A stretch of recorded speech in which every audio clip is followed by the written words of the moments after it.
Have at me, bro. I'm Omega99 Nemesis, and I am here to play Dark Souls 2 Scholar of the First Sin in what I am calling a lore play. This combines elements of a Dark Souls lore video as well as a Let's Play. In these videos, I am going to play in a sequence based on how I believe will lead to an easier gameplay experience, sort of like a walkthrough. All the while, I am going to tackle the game's lore through my own perspective as I provide advice based on my previous Dark Souls 2 experience, which I played all the way through. However, this may not be fully reliable due to redistribution of enemies and items throughout the game's maps. This is something that From Software did to give the game additional challenges to veterans like myself who've played the crap out of Dark Souls 2 and the Crowns trilogy.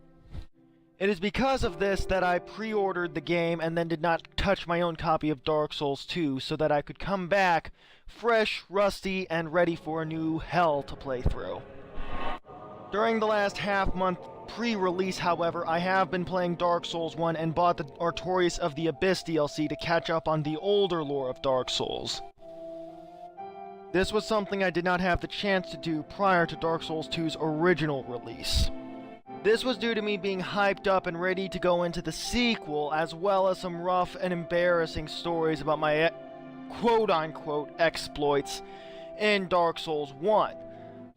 Because of these quote-unquote exploits, I might not have actually gotten Dark Souls 2. This would have actually been a mistake, as it became one of my favorite games I've ever played.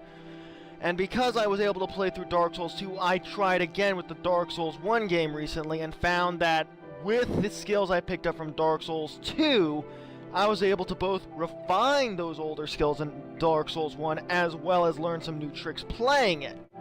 I also now have a more personal experience with Dark Souls 1 that allows me to make more fair and accurate comparisons between it and its sequel, as I often felt I had no place comparing the two in those arguments as to which was superior, as there is a strong division from what I've seen.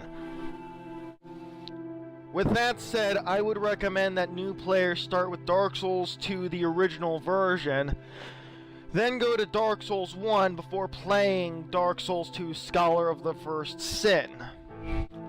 This is because despite the fact that Dark Souls 1's gameplay mechanics as well as its designs were well set, it did feel a little rough for new players to get the grasp of. Dark Souls 2 featured a more approachable level with an actual tutorial without a boss fight, as well as certain other aspects that made the game more forgiving to new players. But don't get me wrong, it was hard. You're going to die a lot if you play these games, and I suggest you get used to it because that's pretty much the primary source of your learning experience playing these games. My thinking is that players should start in Dark Souls 2 to learn the basics of backstabbing, dodging, the nature of shields and weapons such as their resistances, the various upgrade paths players can take, as well as how to level up their characters along effective builds, as if you leveled your character up poorly, it could ruin the game for you, especially in Dark Souls 1 where you can't reset stat growth.